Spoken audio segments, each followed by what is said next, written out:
네, 우리 성도 여러분 안녕하십니까?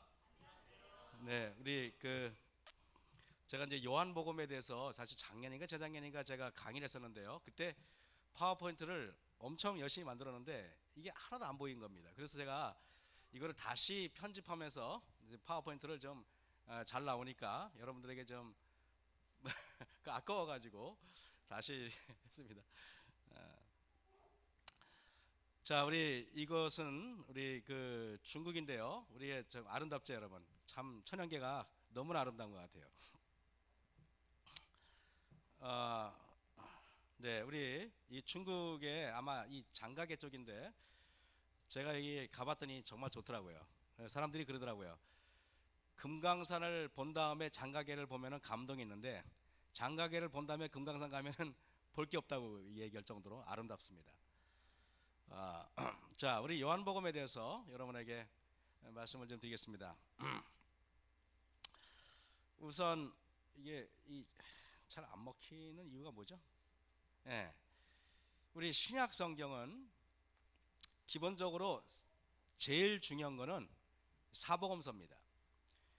여러분, 예수님의 행적을 기록한 책이기 때문에 뭐 로마서도 중요하다고 말하고 사도행적도 중요하다고 말하지만은 그러나 제가 봤을 때는 사복음서보다 중요한 것은 있을 수 없다고 저는 생각을 합니다. 왜냐하면 성경의 기본은 우리 예수님이기 때문에 그렇습니다. 이거가 아마 배터리가 다 된가 잘 예. 만일 이 복음서가 없었다면은 이 기독교 신앙이 지금처럼 사람들에게 보편적인 가치를 부여하지 못했을 것입니다. 그렇기 때문에 요한복음인 사복음서 중에서 마태, 마가, 누가, 요한 중에서 제가 봤을 때 가장 중요한 책은 요한복음 같아요. 이 요한복음의 중요성은 뭐 한두 번 말해도 설명이 안 될 것입니다. 제가 새벽기도 시간에 매일 40분 50분씩 요한복음만 1년 이상을 강의했어요. 여러분들이 요한복음에 대해서 두 번 강의 듣는다고 해서 결코 손해볼 것은 아닐 것입니다. 분명히. 왜냐하면 들어도 여러분에게 여쭤보면 아마 자세히 설명할 분들은 별로 없을 것이기 때문에 그렇습니다. 이거 문제가 있네 이거. 자, 이거 이제 건전지가 혹시 없나요? 복음서는 전기에서 중요시하는 어린 시절을 과감하게 생략했어요. 여러분, 마가복음과 요한복음은 아예 예수님의 이렇게 그 탄생 기사 어렸을 때의 이야기는 아예 없습니다. 마태복음과 누가복음은 잠깐 나와 있지만은 대부분이 그럼에도 불구하고 반면에 예수님의 죽음과 고난을 기록한 순환 기사는 복음서의 절반 이상을 차지해요. 희한합니다. 예수님의 30년 동안의 태어나서 공생에 시작하기 전까지 그 기사는 아주 짧게 언급된 반면에 예수님이 십자가에 달려 돌아가시기 일주일 전에 그 내용은 성경, 복음 성경 거의 절반 이상을 차지할 정도로 매우 중요합니다. 복음서에 보는 관점이 비슷하여 우리는 이를 공관복음이라고 이야기합니다. 여기 보면은 그 같은 그 공관복음에는 마태, 마가, 누가, 요한이 아닙니다. 요한복음을 제외한 마태, 마가, 누가복음만을 우리는 공관복음이라고 이야기합니다. 요한복음은 공관복음과는 전혀 다른 복음서임을 우리는 알 수 있습니다. 이거 건전지를 좀 혹시 있으면 바꿨으면 좋겠습니다. 이게 말도 잘 안 듣고 이러면 스트레스를 받아가지고 예. 예? 위로라고? 마찬가지인데. 예, 이게 건전지가 다 달아서 그런 것 같아 보니까. 왜 공간 복음은 많은 기적과 비유와 사건을 공유하고 있는데, 자, 이 공간 복음에는 많은 기적과 비유와 사건을 공유하고 있어요. 근데 거의 비슷해요. 마태, 마가, 누가 복음을 보면 거의 비슷비슷한데 요한 복음은 전혀 다른 문장으로 이렇게 이루어져 있습니다. 여러분 예를 들면은 마가복음은 661절로 구성되어 있는데 이 중에서 606절이 똑같은 단어가 마태복음에서 발견됩니다. 거의 비슷하다는 말이죠. 다시 말하면 마가복음의 대부분의 기사들이 마태복음서와 거의 같이 사용되어집니다. 근데 공간복음이라는 말을 최초로 사용한 사람은 누구냐면은 18세기 말엽의 성서 연구학자인 그리스 바흐, 독일 사람입니다. 우리 이 그리스 바흐라고 이렇게 이렇게 독일 발음으로 이렇게 하는데 그 독일 사람입니다.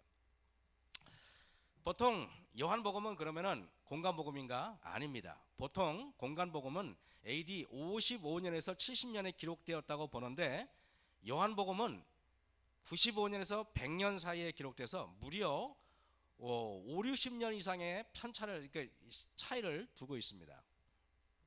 그래서 예수님의 제자들은 AD 70년 이전에 다 순교하고 순교한 이후에 기록된 책인데, 놀랍게 사도 바울도 순교하고 거의 제자들 12제자뿐만 아니라 대부분의 사도가 다 순교당한 이후에 사도 요한이 기록된 책이 바로 요한복음입니다. 이제 다 나머지 요한 하나밖에 없는데, 자, 요한복음과 공간복음의 차이는 요한복음 3장에 여러분 잘 아시는 것처럼 니고데모가 나오고요. 요한복음 4장에는 사마리아 여인이 나옵니다. 그리고 요한복음 5장에는 그 중풍병자가 나오고요. 그죠? 38년 된 중풍병자 여러분 아시죠? 그 다음에 요한복음 11장에 17절에서 45절 보면 마르다가 나와요. 그리고 요한복음 18장 28절에서 19장 16절에 보면 빌라도가 나오고요. 그리고 베드로가 나옵니다. 근데 이 특징이 뭐냐? 공간복음과 요한복음의 특징은 뭐냐? 공간복음에서는 주로 예수님이 군중을 향하여 말씀하시는데, 요한복음은 주로 1대1 대화로 이루어졌다는 사실입니다.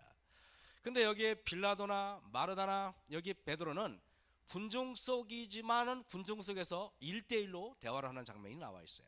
1대1로. 여러분, 제가 여러분 여쭤볼게요. 1대1로 대화하는 것이 속 깊은 이야기일까요? 아니면은 성도님들을 모아놓고 이야기하는 것이 속 깊은 이야기일까요? 1대1. 여러분들은 속 깊은 이야기를 할 때는 사람들 많이 모아놓고 속 깊은 얘기를 합니까? 아니면은 아주 친한 친구만 모아놓고 합니까? 한 사람들, 그죠? 친한 친구만 이렇게 이야기를 할 것입니다.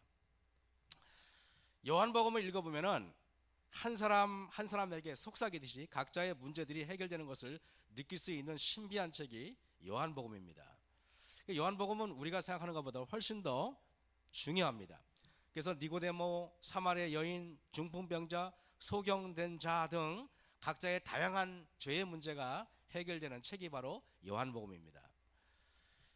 근데 공간복음은요, 비유로 말씀하시는 장면이 많이 나오지만은 요한복음은 비유가 거의 안 나옵니다.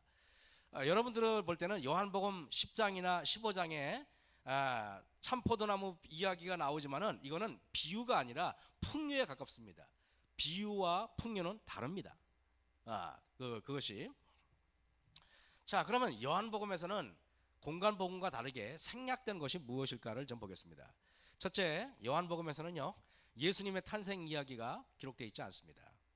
둘째, 요한복음에서는 예수님이 침례받는 장면이 요한복음에는 없습니다. 그 다음에 셋째, 요한복음에서는요, 광야 시험, 유혹 40일 동안 광야 시험이 요한복음에는 존재하지 않습니다. 넷째, 요한복음에서는 예수님이 승천하는 이야기가 존재하지 않습니다. 다섯째, 요한복음에서는 귀신 들린 자 고치는 이야기는 없습니다. 어디에 봐도 귀신 들린 자 고치는 이야기는 없을 겁니다. 이렇게 요한복음에서 전혀 언급되지 않은 장면이 대표적인 것인데, 이거는 예수님의 탄생 이야기는 매우 중요하지 않습니까, 여러분? 없어요. 침례받는 장면도 없고 유혹 광야 시험도 없고 다 존재하지 않습니다. 그러면 자, 공간복음에서는요, 마태복음, 마가복음, 누가복음에서는요, 예수님의 주요 사역하는 장소는 여러분 이 사진에 보시면 갈릴리 바다입니다. 이것이 갈릴리 바다 사진인데요, 갈릴리 바다입니다. 그러나 요한복음에서 예수님의 중심 사역지는 갈릴리 바다가 아니에요. 특이하게도 여러분, 예수님께서 보통 사복음서에 나와 있듯이 뭐 막달라 마리아 이야기, 뭐 축복 팔복산 이야기, 뭐 베드로 장모 고친 이야기 몽땅 다 갈릴리 바닷가 주변입니다. 하지만은 요한복음에서는요, 갈릴리 바닷가에서 이적과 기적이 거의 나타나지 않고 요한복음의 중심 사역지는 예루살렘입니다.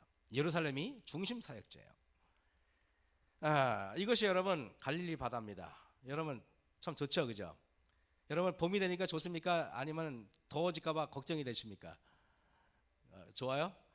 저는 너무 좋습니다. 저는 아직 겨울이 아직 없었으면 좋겠어요. 영원히 겨울은 좀 사라졌으면 좋겠어요. 이 봄이 되니까 너무 좋은 것 같습니다. 저보다 아마 연세 드신 우리 여러 어르신들은 저보다 훨씬 좋아하실 것 같아요. 봄이 되니까 이제 추워서 감기 걸리고 이렇게 걱정하시는 분들이 아마 없을 텐데, 근데 이 갈릴리 바닷가에 보면 참 아름답죠. 12사도를 임명한 곳, 지붕으로 내린 중풍병자 이야기, 베드로의 장모 고치는 장면, 또 야이로의 딸 살린 곳, 혈루증 걸린 여자를 살린 곳, 오병이의 기적, 다 갈릴리 바닷가예요. 대부분이. 여러분 참 희한해요. 성경에서요, 사해바다 주변에서 예수님이 설교하거나 사람을 고친 적은 한 번도 없어요. 갈릴리 바닷가에서만 고쳐요. 참 희한합니다. 저는 그런 생각을 했어요. 사해바닷가, 이미 죽은 자에게는 말해봤자 소용이 없는 거 아니겠습니까? 그래서 갈릴리 바닷가에는 여러분 이 물은 이게 단물이에요. 단물. 사람이 먹을 수 있는 물이에요. 사해바다는 이미 죽은 바다예요. 죽음의 바다에는 하나님께서는 죽은 자에게는 말씀하지 않아요. 자, 보시면은요, 이 갈릴리 바닷가를 제가 크게 그려놨는데, 옛날에 이걸 다 보여드렸는데 지금 보니까 여러분 좋죠, 그죠? 사진이 이게 참 좋은 사진인데 옛날에는 흐릿해가지고 기껏 보여줬더니 어떤 집사님이 그러더라고요. 아니 하나도 안 보였어요, 그러더라고요. 그래서 제가 너무 실망해가지고 그 이후로 그 실망 때문에 제가 파워포인트를 아예 안 만들었어요. 만들어봤자 뭐냐. 그러다가 요즘에 다시 제가 파워포인트를 만드는데, 우리 박상준 장로님이 또 유튜브로 그걸 기가 막히게 파워포인트하고 설계자를 기가 막히게 찍어가지고, 제가 이러면은 이제 파워포인트를 이제 목숨 걸고 만들어야겠다 이래가지고 제가 지금은 우리 박 장로님 때문에 열심히 만들기 시작하겠습니다. 자, 우리 갈릴리 바닷가인데요, 이게 실제 갈릴리 바닷가입니다. 갈릴리 바닷가를 제가 주변을 찍은 이유는 성도 여러분들이 갈릴리 바닷가 정말 가보고 싶어 하실 것 같아요, 그죠? 한번 여러분 꼭, 이게 실제로는 못 가보지만 뭐 사진으로 가나 실제 가나 마찬가지니까 굳이 돈 들여가서 가실 필요 없습니다. 여러분 요한복음에서는 예루살렘을 여러 번 방문하여 예수님의 사역의 비중이 갈릴리보다 사해바닷가, 예루살렘이 훨씬 더 크게 비중을 두고 있다는 사실은 매우 좀 특이한 사항입니다.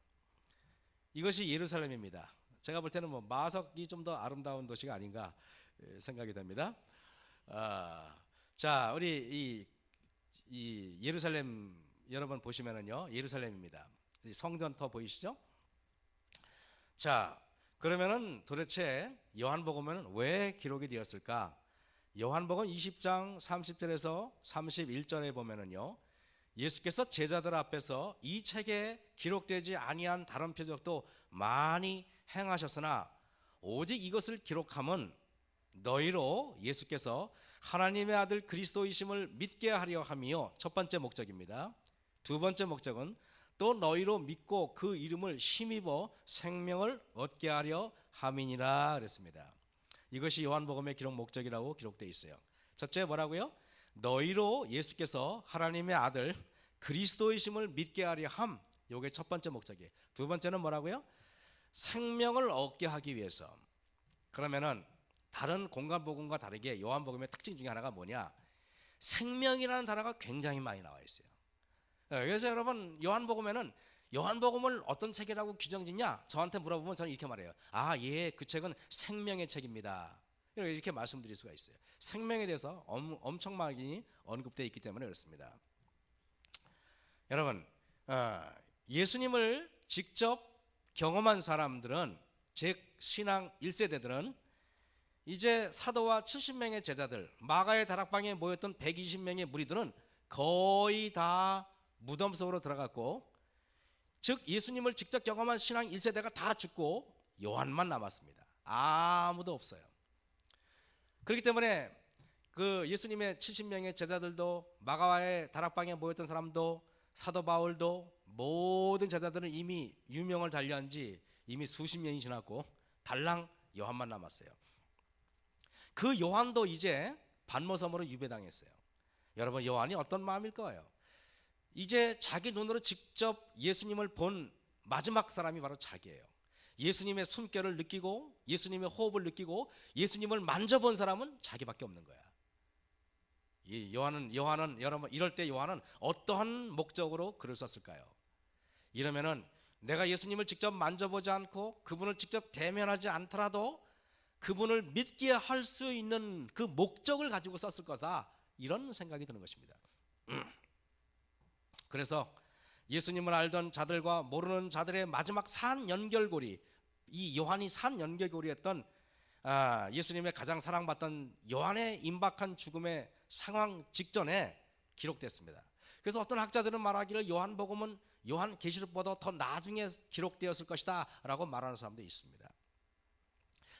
그의 죽음이 신앙 제2세들을 혼란과 불확실성에 빠지게 할 위험을 염려한 사도 요한은, 그래서 예수를 개인적으로 알고 대화를 나눈 이들의 증언이 없다면 신앙의 후세대들은 어떻게 될 것인가 염려하는 것입니다.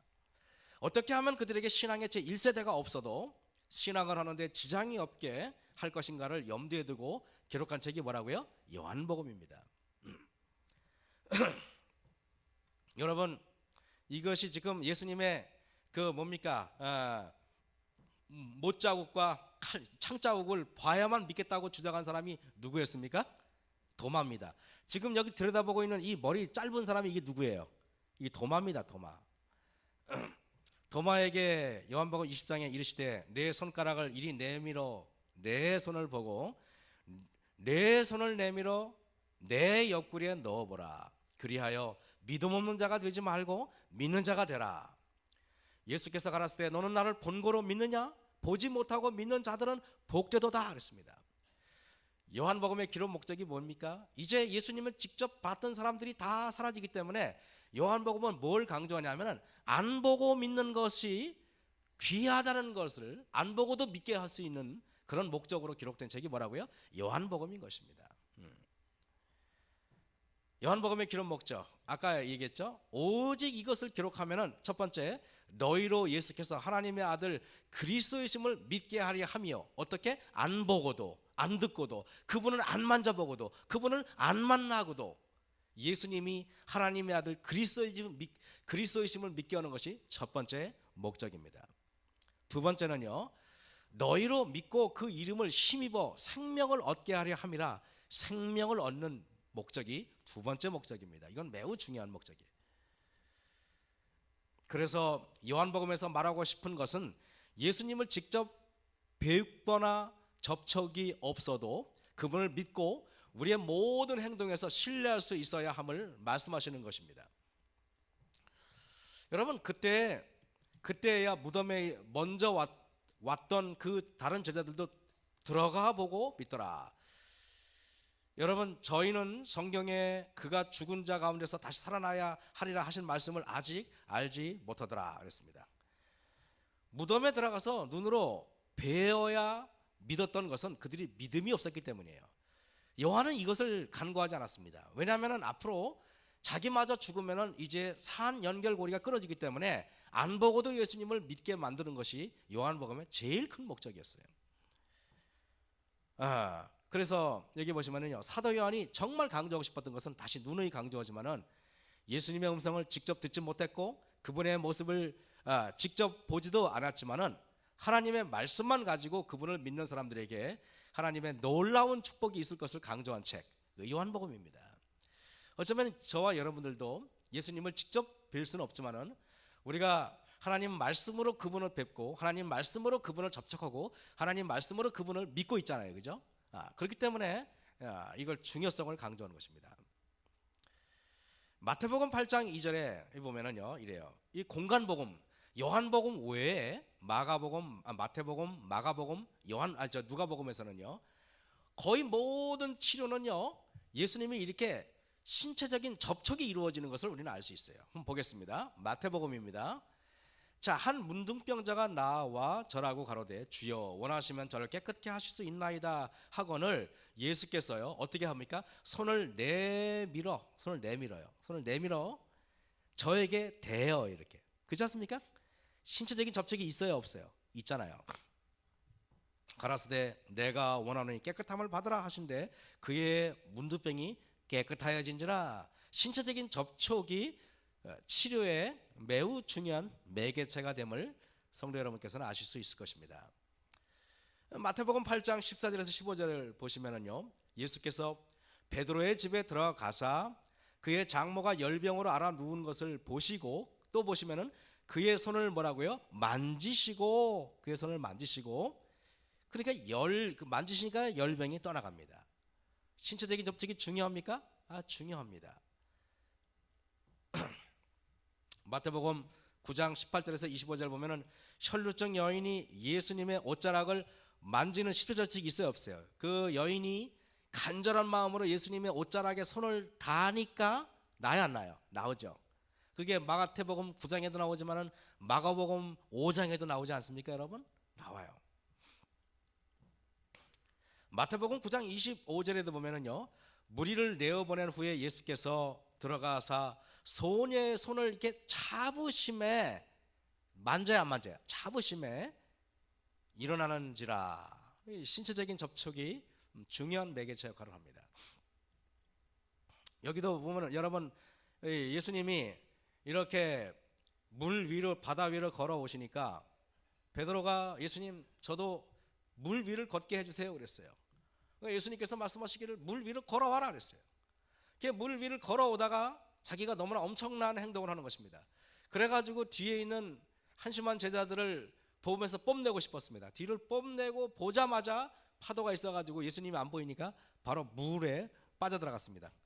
그때 여러분, 여기도 어김없이 어떻게 합니까? 빠져들어가는 베드로를 예수님이 어떻게 해요? 손을 잡아서 올려요. 잡아서. 다 공간복음에 나와 있는 이야기들이에요.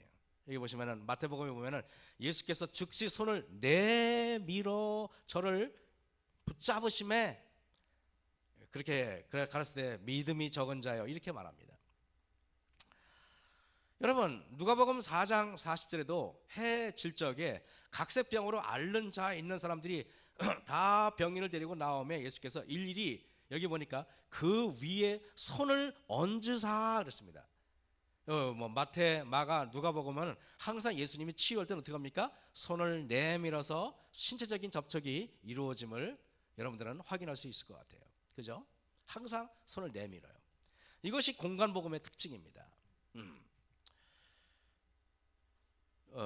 이게 또 잘 될 때가 있고. 자, 예.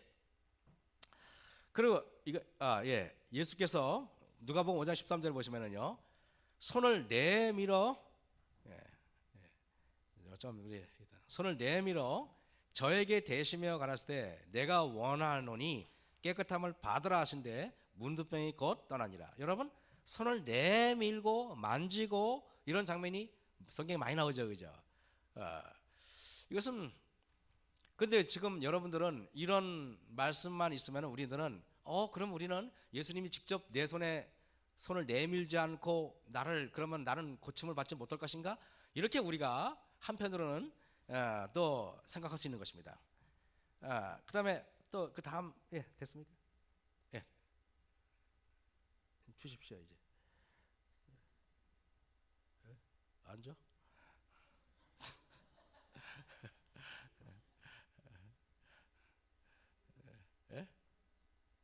그러니까 여기 공간복음에서는 여기 보면 예수님께서 손을 내밀어서 환부를 이렇게 만지시고 손으로 눈을 만지시는 다양한 신체 접촉으로 인하여 환자들의 병을 낫게 하시는 장면이 수없이 나옵니다. 우리 다음 넘겨주세요. 여기 신체적인 접촉의 치료는 이렇게 많이 나와 있어요. 여기 다 일일이 여러분에게 제가 다 말씀을 드리지 못하더라도 수없는 이렇게 접촉이 일어납니다. 근데 여러분, 그러나 요한복음은 공간복음과 전혀 다른 것을 우리는 알 수 있어요. 요한복음 2장 1절에서 11절 보면은 가나의 혼인잔치가 나오는데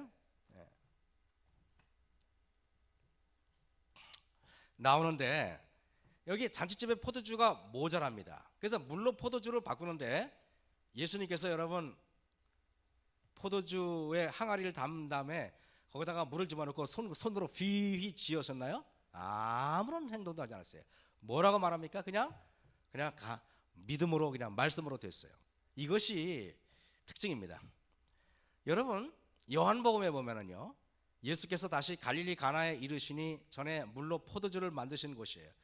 이 왕의 신하가 있어 그 아들이 가버나움에서 병들었더니, 여러분 지금 보세요. 가버나움에 예수님이 계신 곳은 가나예요. 근데 병든 사람이 있는 곳은 가버나움이에요.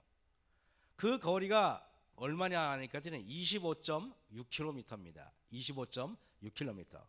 25.6km면 여러분 여기서 청량리 정도 될 겁니다. 여기서 청량리 정도. 그런데 신하가 가로되 주여 내 아이가 죽기 전에 내려오소서 그랬어요. 지금이야 25.6km 달려가는 거 간단하게, 그죠? 1시간도 안 걸려서 우리는 갈 수 있어요. 그렇지만 여러분 옛날에는 25.6km라는 이 거리가 만만한 거리는 아니었을 것입니다.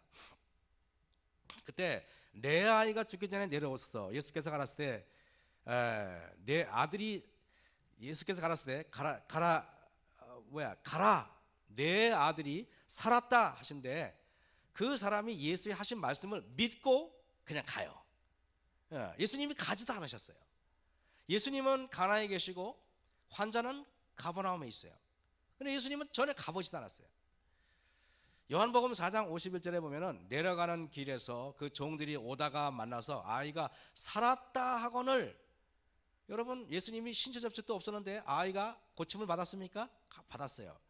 그 낫기 시작한 때를 물은즉 어제 제7시에 열기가 떨어졌나이다 하는지라.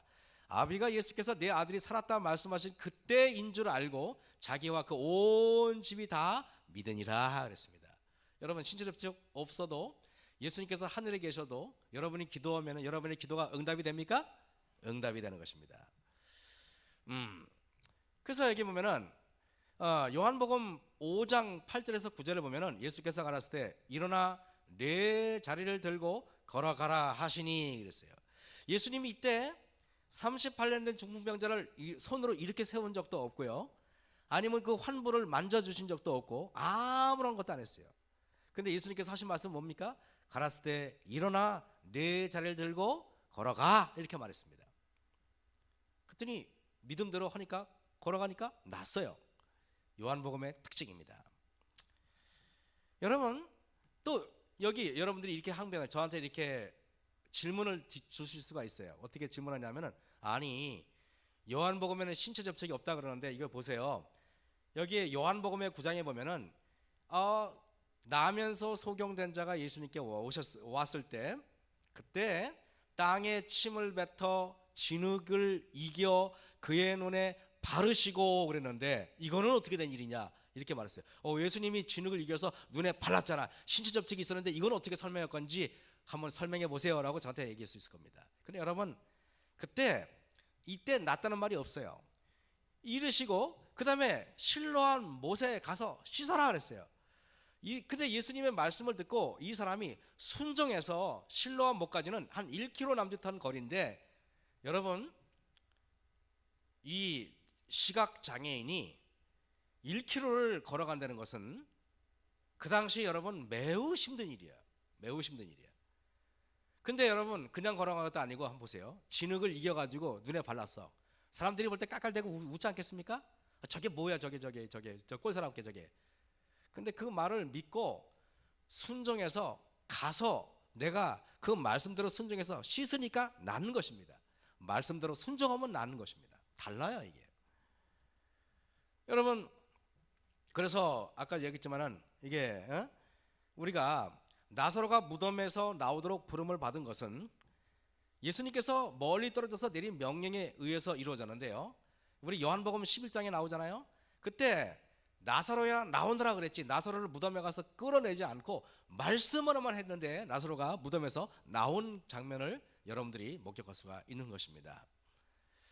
공관복음에 나오는 치료의 공통점은 예수님께서 신체 접촉에 의해서 치료가 이루어졌는데, 요한복음에 나오는 치료의 특징은 신체 접촉 없이 오직 믿음과 말씀으로만 고쳤다는 사실이 두드러진 차이라고 말씀드릴 수가 있겠습니다.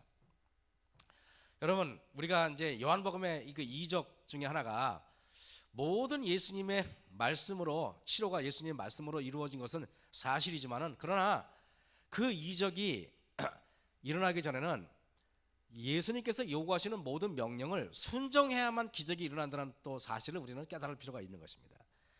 즉 모든 기적은 순종을 조건으로 하고 있다는 사실을 요한복음에서는 강조하고 있다는 사실입니다. 여러분, 가나의 혼인잔치에서는 종들에게 채우라고 그랬어요. 채우라고. 만약에 종들이 채우는 말씀을 순종하지 않았더라면 물이 포도주가 되는 일은 일어나지 않았을 것입니다. 그리고 여러분, 떠서 갖다 주라고 명령했어요. 그 말씀에 순종했기 때문에 물이 포도 주스가 되는 기적이 일어났습니다. 왕의 신하에게는요, 예수님께서 말씀하시기를 가라, 내 아들이 살았다 그랬어요. 여러분 한번 생각해 보세요. 아버지가 아들을 고쳐달라고 25.1km를 헐레벌떡 달려왔어요. 예수님을 모시고 가려고 달려왔단 말입니다. 그런데 예수님은 가서 동행하실 생각은 안 하고 가라, 내 아들이 살았다 이렇게 말했어요. 그러면 여러분, 믿음이 없는 사람이면 거기서 그냥 마음 편하게 집으로 갔겠습니까? 거기서 아마 믿음이 없다면 아마 예수님 바지가랑이 잡고 그냥 같이 가시다가 아마 난리를 폈을 겁니다. 근데 그 사람은 예수님 말씀을 믿고 그냥 고쳐줄 걸 믿고 마음 편하게 갔어요. 그냥. 그것도 여러분 졸렵다고 어디 거기 뭡니까 그 어디요 그 유스커런 데서 뭐 어서 잤는지 찜질방에서 주무셨는지 잘 모르겠지만 거기서 편하게 잤어요. 여러분 아들이 죽을지 안 죽을지 모르는데 편하게 잤다는 거는 예수님의 말씀을 믿었다는 말이에요, 안 믿었다는 말이에요? 믿었다는 말이에요. 내가 마음이 급하면 25.1km를 걸어가더라도 그 밤을 새서 걸어가지 않았겠습니까? 믿음으로 마음이 믿었기 때문에 평안함을 유지했다는 뜻입니다. 중풍병자에게는요, 일어나 내 자리를 들고 걸어가. 여러분한테 제가 주무시는 여러분한테 일어나세요, 걸어가세요 그러면 여러분들은 그게 뭐 어려워. 근데요 38년 동안 누워있는 사람에게는 그것은 기적 같은 일이고 그 순종은 어마어마한 이야기예요. 늘 누워있는 사람인데요, 한 번도 일어나지 못했는데요, 그 사람에게 예수님이 일어나. 그 사람이 한 번도 일어나지 않았지만은 예수님의 말씀에 의지해서 그 말씀에 순종하자마자 기적이 일어나는 것입니다. 소경에게는요, 가서 거기 뭡니까 실로암 못에 가서 씻어. 그랬더니 소경이 그 뭡니까 그 진흙을 그 바른 것을 이기고 우스꽝스럽잖아요. 여러분 얼마나 우스꽝스러워요. 사람들이 얼마나 막 깔깔대고 비웃고 조롱하겠습니까? 그렇지만은 이 소경은 뭡니까 예수님 말씀을 순종해서 그냥 가서 씻으니까 난 거예요.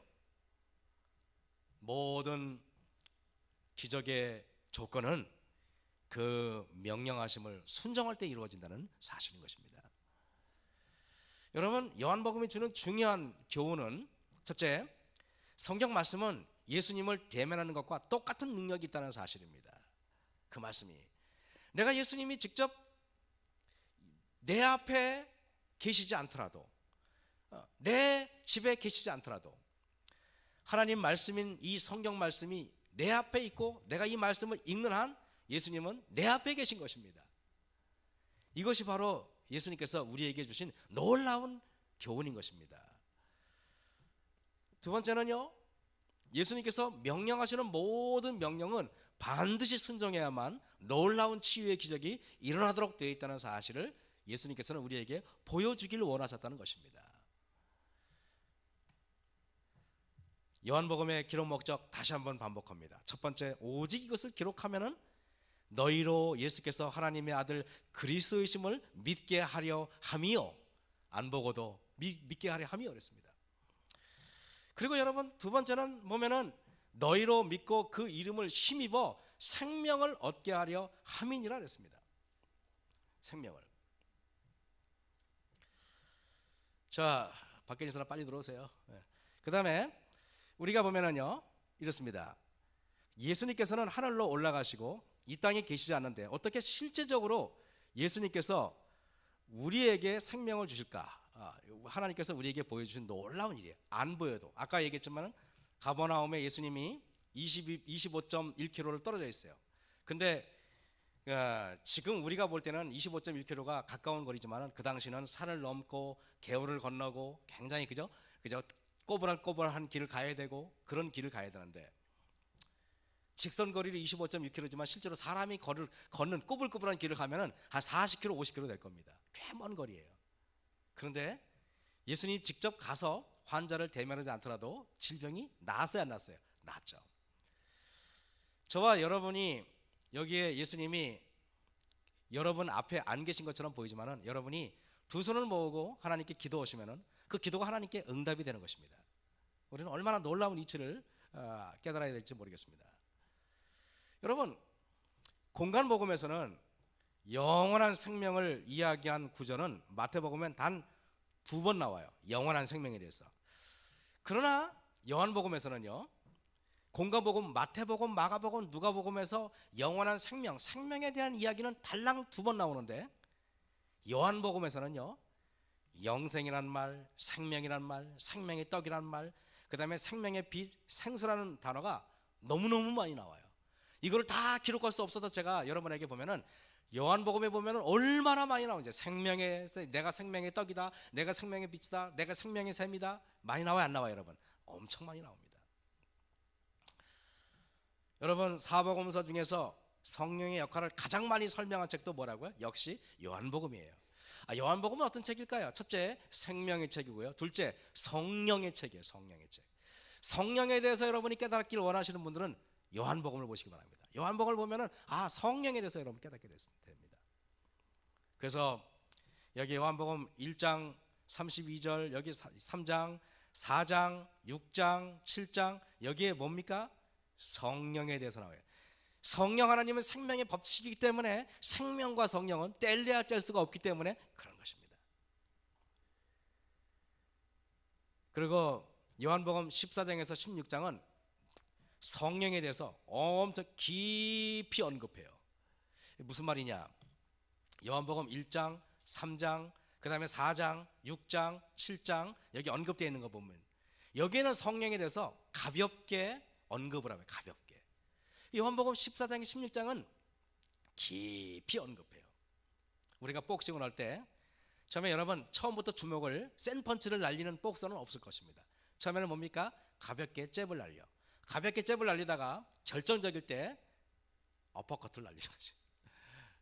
저는 복싱 잘 못해요. 저는 싸움도 잘 못하고. 여러분 보시면은 이리 있습니다. 내가 아닌 주님의 능력으로라고 2010년도 3월 24일자 재림신문에 나왔던 이야기인데요. 김용근 장로님이 쓰신 글이에요. 이렇게 말했습니다. 죄인이 가장 좋아하는 거는요, 죄를 짓는 겁니다. 이분이 의인이 가장 좋아하는 거는 의를 행하는 거예요. 세상적인 사람이 제일 좋아하는 거는 세상적인 데 관심을 두는 겁니다. 간단해요.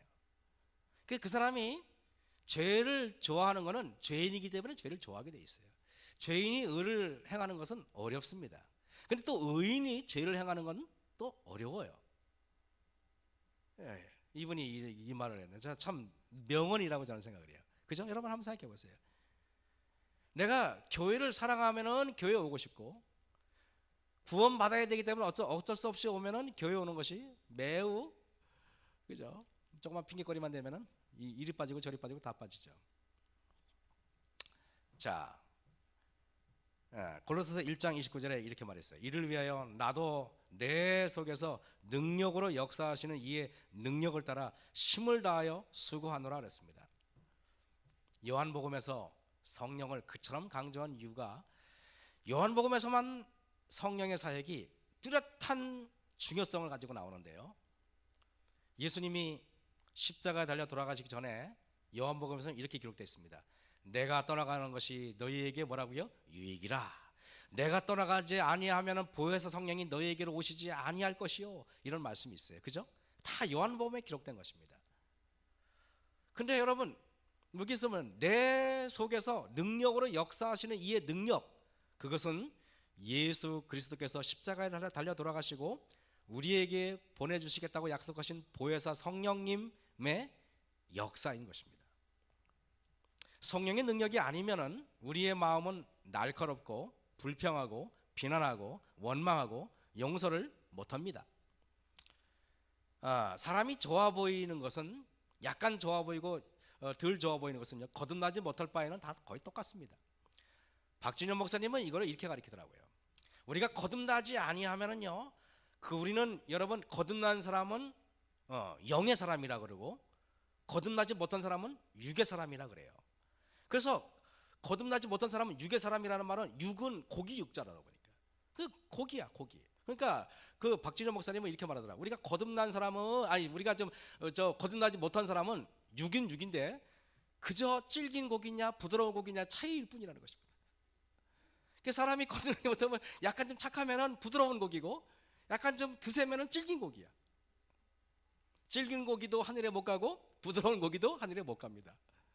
오직 영의 사람, 거듭난 사람만 하늘에 올라가게 돼 있다는 것입니다. 그래서 성도 여러분, 우리 능력으로는 사람을 용서하는 거 불가능합니다. 내 능력으로 내가 미운 사람 내가 사랑하는 거 더더군다나 불가능할 것입니다. 그래서 보면은 우리가 원망하고 용서를 못하죠. 성령님이 우리를 내재하면은 자아를 비우고 우리 안에 성령님을 이렇게 내가 들어와야 되는데, 여기 오늘 아침에 새벽기도 시간에 우리가 말씀을 강론했지만은 하나님 말씀에 요한복음 8장에 그런 말 있잖아요. 우리 한번 요한복음 8장, 여기는 없으니까 잠깐 보시겠습니까? 요한복음 8장 한번 말씀을 좀 보겠습니다. 여기 이런 말씀이 있어요.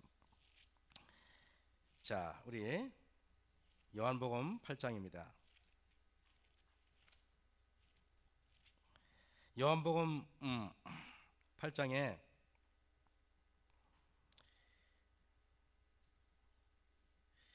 이게 어디 나왔더라? 내가 이렇게 하나님 말씀이 들어오지 못한다는 말씀이 있는데,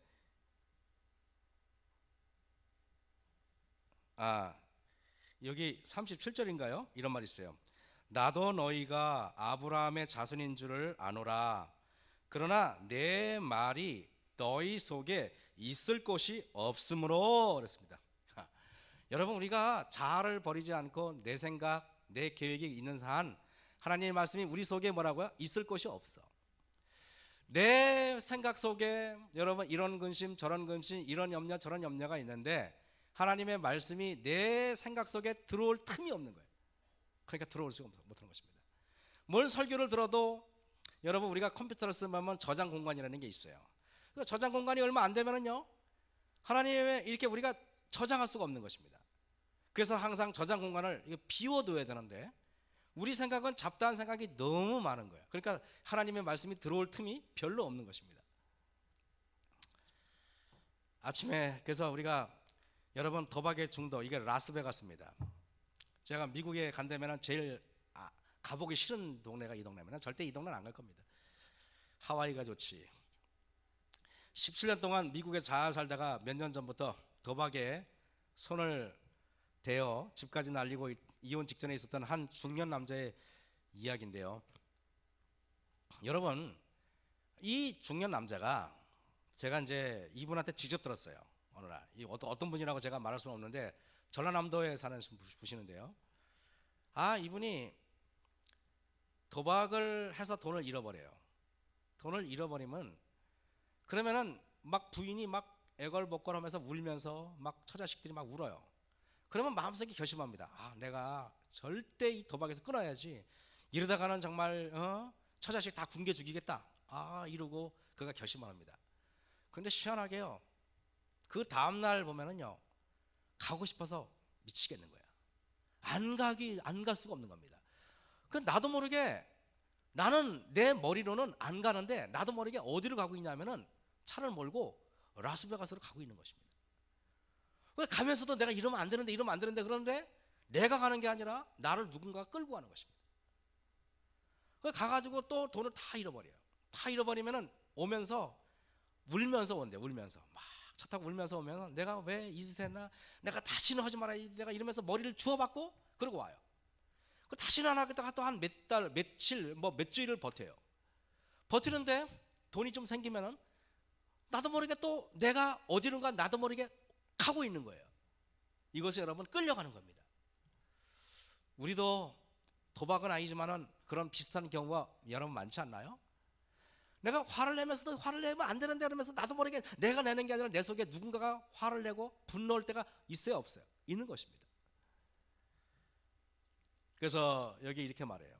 우리가 율법은 신령한 줄 알거니와 나는 육신에 속하여 죄 아래에 뭐라고요? 팔렸도다 그랬습니다. 육신에 속하여, 여러분 영의 사람이 아니고 육신의 사람이기 때문에 아까도 얘기했지만은 질긴 고기냐 부드러운 고기냐의 차이지. 우리가 거듭나기 전에는 그 사람이나 매 한 가지라는 것입니다. 3번 만에 화를 내든가 10번 만에 화를 내든가 그게 그거 아닙니까? 나의 행하는 것을 내가 알지 못하니 곧 원하는 이것은 행하지 아니하고 도리어 미워하는 그것을 합니다. 내가 원하는 거, 도박장에 안 가야 되는 거 나도 알아요.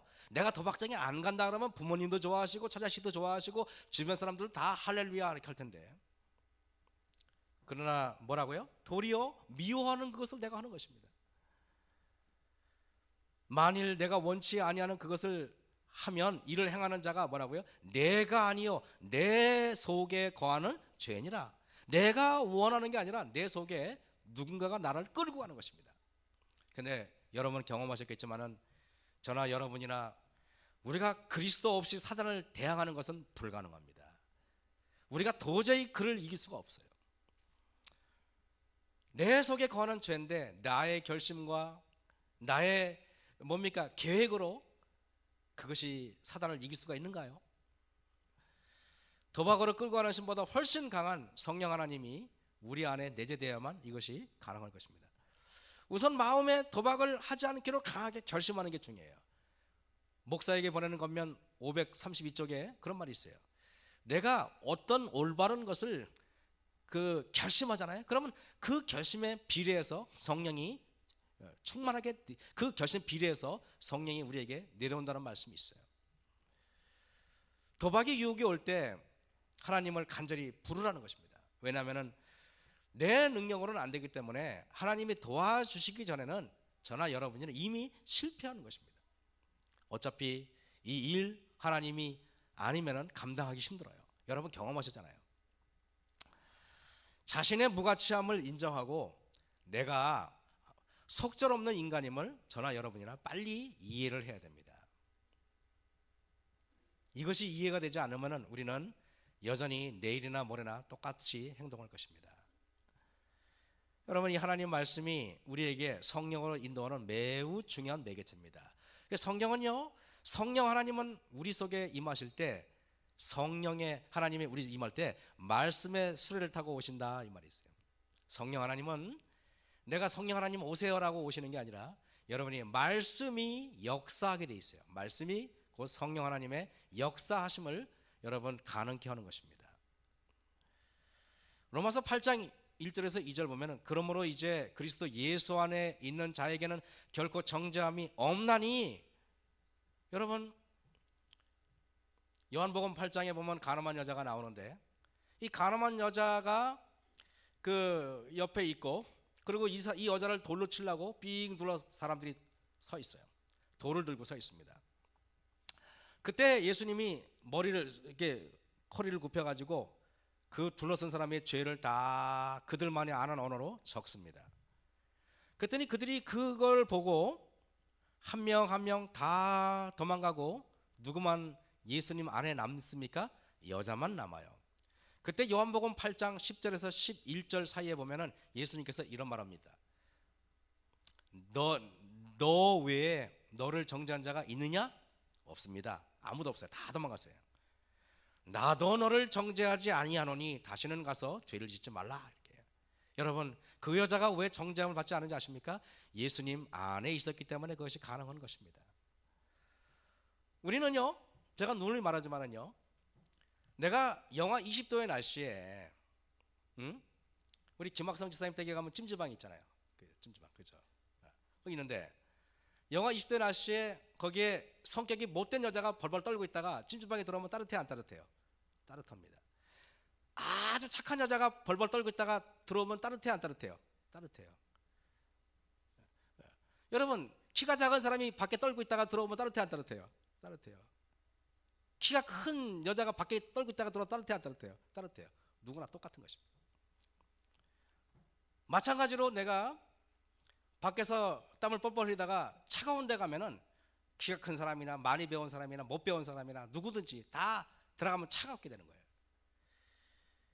여러분, 우리는 다 비슷비슷한 사람들이에요. 그 사람이 그 사람입니다.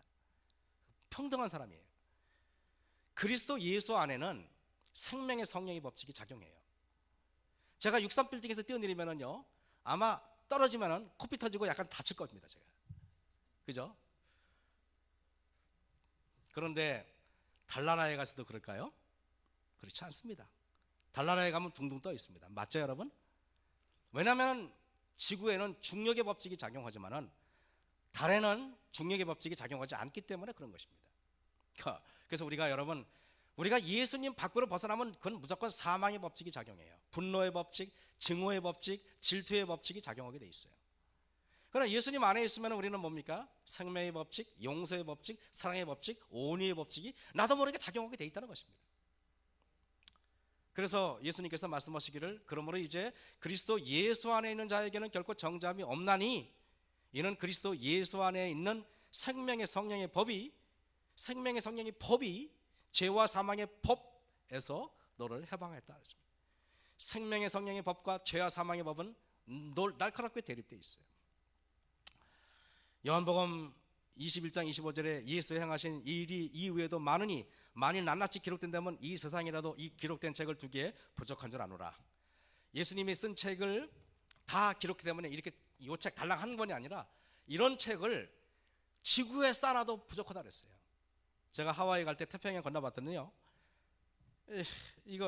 이 바다가요 끝없이 잠을 자고 일어나도 여전히 바닷가고 계속 바닷가. 여기다가 책을 쌓아놓으면 어떻게 되겠어요? 여러분, 예수님이 쓴 책을 우리 본당에 가득 채워야만 여러분들이 예수님을 이해한다면 여러분은 아마 제가 볼 때는 어쩌고 할 겁니까? 저는 평생 책 100권도 안 읽었는데 큰일 나지 않겠습니까? 요한복음 이 책은 태평양의 드넓은 바다보다 훨씬 더 넓고 깊고 오묘한 책입니다. 달랑 21장으로 이루어졌는데 한자가 그것이 태평양보다 더 위대한 책이에요. 그 책을 달랑 21장에 짧게 요약해놨어요. 그 책은 농축된 엄청난 파워를 가지고 있습니다. 그 책은 여러분과 제가 생명을 얻기에 족한 책이에요.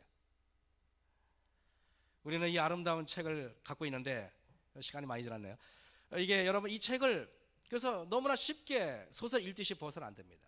때로는 한 구절 가지고 한 달을 명상해야 될 때도 있어요.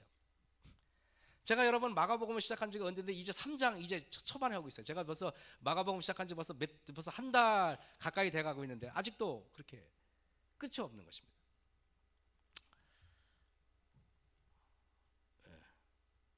가끔 이러네요.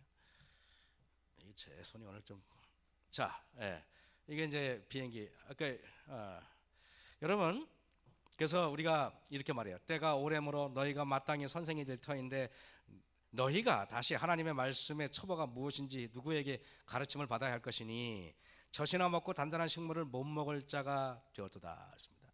하나님 말씀이 이제는 그저 소프트하고 말랑말랑한 것만 좋아하지 말고 이제는 우리가 하나님 말씀이 좀 깊고 오묘한 것을 좋아할 줄 알아야 됩니다. 요한계시록에 심오한 것들, 다니엘서에 심오한 것들, 에스겔서에 심오한 것들을 들어갈 줄 알아야 돼요. 우리는 늘 그냥 간단한 전도지에 있는 정도의 수준으로 우리는 머물러서는 안 되는 것입니다. 대저 젖을 먹는 자마다 어린아이의 의의 말씀을 경험하지 못한 자요 단단한 식물은 장성한 자의 것이니 이렇습니다. 저희가 지각을 사용하므로 연단을 받아 선악을 분별하는 자들이니라. 여러분의 온 지각을 사용해야 됩니다. 미각, 청각, 시각 다 오감과 지각을 다 사용해야 돼요. 거기다가 여러분 육감까지도 사용해야 됩니다. 하나님 말씀은 그래야만 풀리게 돼 있어요. 치과에 오는 많은 환자들 중에서 제가 원주 있을 때 우리 한 치과 의사가 이런 얘기를 해요. 목사님, 치과 병원에 오는 사람 중에 하나가 소원이 있대. 그 소원은 뭔지 아십니까? 그 총각김치를 그냥 시원하게 와즈즈 깨물어 먹고 싶대요. 총각김치 먹는 게 얼마나 맛있어요. 그래요. 나는 김치 중에 최고의 김치는 총각김치예요. 배치김치가 아니요 그거. 그런데요, 이 미우라 유이치로 씨는 제가 시간이 없으니까 짧게 말하면요, 에베레스트 산의 세계 최고령이 나이인 만 80세 정복한 사나이입니다. 에베레스트 산을요. 여러분 얼마나 힘든지 아십니까? 지금은 100세가 되어서 스키를 타고 알프스에서 활강하는 사나이입니다. 여러분 천마산도 올라가기 힘든데 에베레스트 산은 천마산보다 조금 더 힘들어요. 여러분 미우라 유이치로 씨는 만 80세 세계, 이거 제가 얘기했고요. 이게 실제로 사진입니다. 이분이 그분이에요. 이거 엄청납니다. 100세 나이에 4,810m에서 스키를 타고 활강해요. 이렇게. 저도 사실 쉽지 않습니다. 미우라 부자의 건강 비결은 무엇인가? 오래 심는 거의 비결이었습니다. 오래 심는 거. 얘는 씹을 것 같지 않은데 2000년 전에는 한 끼 식사에 4,000번을 씹었고 1930년대에는 1,500번을 씹었고 현재는 300번을 씹었는데 갈수록 후루룩 마시는 스타일의 음식으로 전환되고 있다는 것입니다. 그것도 사단의 음모예요. 그리고 여러분 우리는 이렇기 때문에 우리가 오래 씹으면 침이 나오는데 여기에는 이런 것들이 나와요. 디아스타제, 리소좀, 락토페린, 오시디오제, 게스틴, 스티린. 요거는 뭐 의대를 졸업한 사람이나 이런 걸 알고 약국 이런 사람들이 아는데 이런 거 맞는지 모르겠네. 그런데 여러분 요한복음 5장 39절에 너희가 성경에서 영생을 얻는 줄 생각하고 성경을 상고하거니와, 성경을 상고한다는 말은 여러분 하나님 우리가 음식을 씹을 때 꼭꼭 씹어 먹듯이 성경도 꼭꼭 씹어 드셔야 돼요. 꼭꼭 씹어 가지고 또 씹고 또 씹고 또 씹으면 건강합니다. 하나님 말씀이 그렇게 해야 됩니다. 시간이 많이 지나서 죄송합니다. 행복한 안식일 되시기 바랍니다. 자, 기도하고 마치겠습니다. 하늘에 계신 아버지 하나님, 요한복음을 통해서 우리에게 주시는 하나님의 놀라운 기별이 오늘 우리와 우리의 삶을 바꿀 수 있도록 하나님 도와주셨기만을 예수님 이름으로 감사하며 기도했사옵나이다.